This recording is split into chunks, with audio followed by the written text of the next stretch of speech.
Hello and welcome to another long overdue episode of the N64 Japanese Eye. As always, this is the show where we take a look at Japanese exclusive N64 games, cast our eye over them, and try to answer the simple questions: can you play it and enjoy it without knowing any Japanese whatsoever? Today's game is Super Robot Spirits, which is part of the Super Robot Wars line of games. This was developed and published by Banpresto and hit Japanese store shelves in 1998. This one's a fighting game with multiplayer support, but as most of you watching will already know, fighting games are really not my scene. But traditionally, fighting games are some of the easiest import games to play, and so this one should be quite interesting. After a really cool introduction cinematic which shows off the cast of super giant robots you'll get to fight as, it would be fair to get quite excited for this one, as I did have that same feeling myself, and it does have a nice level of polish to start the game off. The main menus are all in Japanese text, but with a quick translation app you can figure out that there is a story mode, a versus mode, a survival mode, and settings and options to tweak around with. Naturally, the story mode is the one that I'm most interested in, and sadly all of the text is in Japanese and there's absolutely tons of it. As the story mode starts, you're given a bit of a backstory as to what's led you to this point. As the game's part of the Super Robot Wars series, it fits into that universe if anyone's interested in the anime. The basic overview is that there's an ongoing war between humans and a fleet of robots called Aerogator, and in an attempt to stop them taking over the planet, the humans bring robots over from another planet, and here you'll get to choose as one of 7 of these from the series, plus Banpresto created an entirely new one specifically for this game. There's also the ability to unlock 3 additional characters by completing criteria in the game whom you'll encounter whilst you're playing it. I will say that after picking your character, the story mode begins, and I actually like the presentation here with the static images, as the artwork's quite nice. It's just a shame that the conversations go on and on and on, and in my opinion this leaves you wanting to mash the A button to quickly get things moving.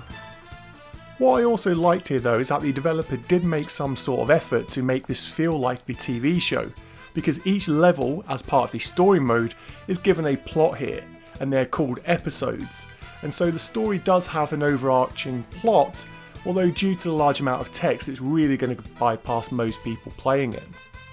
Sadly though, as soon as the fighting begins, you'll realise this is really not a fighting game which you'll be want to spend much time on. Firstly, the environments are in 3D, but the low quality is horrendously bad. I honestly think a Super Nintendo could have had these backgrounds and not had any issues running it. They're all incredibly low res and are so blurry that sometimes even if you squint you still can't make out what exactly they're supposed to be.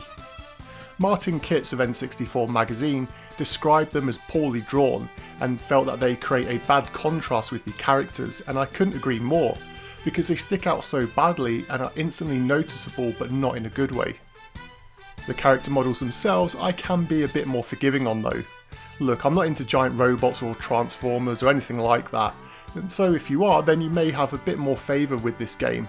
But as a whole, I don't think that they look bad, the designs are quite unique, and again, from what I've seen in screenshots they do look very similar to the characters they're supposed to be portraying.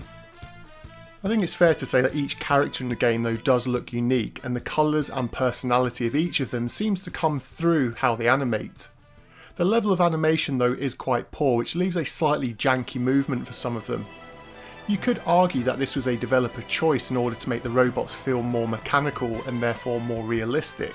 My theory however is that knowing Banpresto's previous work, that it's more likely to be a case of them not having the resources or skills in-house to be able to get them moving more fluidly. Look, for me it's not a deal breaker, but as you progress through the game you'll see frequent clipping of characters, and the hitboxes for them also seem to be completely at random. One moment a grab right next to your opponent will work, the next attempt in the exact same position will result in nothing. The same too can be said for the game's other moves, because one thing almost everyone will likely agree on with this game is that the fighting mechanics here are quite poor. The fights themselves seem to be over far too quickly, and normally in about less than 20 seconds or so. This means that the story mode can be blasted through in around 30 minutes for someone who knows what they're doing, and that's even allowing time to understand and read the storyline. The biggest problem in the game however are the controls, which are incredibly unresponsive. you'll find yourself mashing buttons trying to get a response out of the controller. And on a few occasions I checked my cable to see if there was a problem with it, because I've never come across a game on the N64 this unresponsive. In addition to this, there's not really a huge amount of moves for each character. You have your standard punches and kicks, and each character also has special moves, which more often than not require use of your spirit meter, which is shown just below your health meter. These spirit moves typically use more of your spirit bar the more powerful they are. Some of these can be fiddly to pull off, and in some instances they can do the same amount of damage as something like a grab throw, and so it can make you wonder what's the point in even trying to do these specials. What's also annoying is that these super moves cannot be blocked using your block buttons, and so if you see your opponent about to launch a special move, your only hope is to fly into the air to clear yourself. Oh, did I forget to mention the flying? Well, aside from fighting on the ground, you can also throw your opponent up into the air to continue a battle in the skies, or you can simply use your jump button to become airborne. In the air though, the battles are just as bad, and if anything, the computer opponents seem to be a bit more comfortable up there, and so my advice is just to stick to fighting on the ground where possible. Simply put though, the opponent AI is quite weak, and it's more simple just to spam a few moves like punch combos and grabs to beat your opponent, and then you'll progress through the game's storyline, presenting no challenge until you reach the final boss. And it's not a challenge in a good sense either, because the final boss shows just how poorly executed the game's engine on the console is, because you play on a black background, which I suspect was to help take pressure off the system's hardware, and the final boss creates some of the most intense slowdown I've ever seen on the console. It makes this final battle almost unwinnable due to the technical incompetence of the developer rather than for the skills you've built up when playing. If you do persevere enough and defeat the final boss, you do get another nice cinematic, which is in line with the cool looking sequence I showed at the start, but for obvious reasons I'm not going to ruin it for anyone who still wants to give this game one thrashing. Finally, to wrap things up, the game's music is some of the most eclectic I've experienced.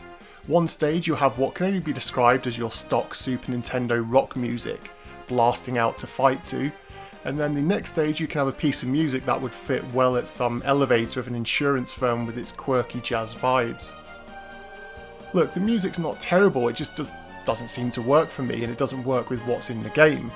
It's low quality, and unless there's something I'm missing about the characters, there's just no reason why some of these characters should have such a weird soundtrack when you're fighting.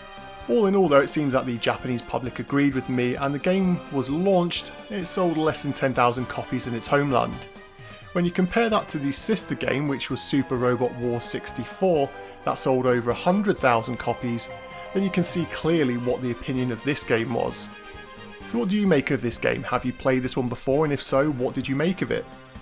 If this is the first time you've been seeing this game running, then what does your gut instinct tell you about it?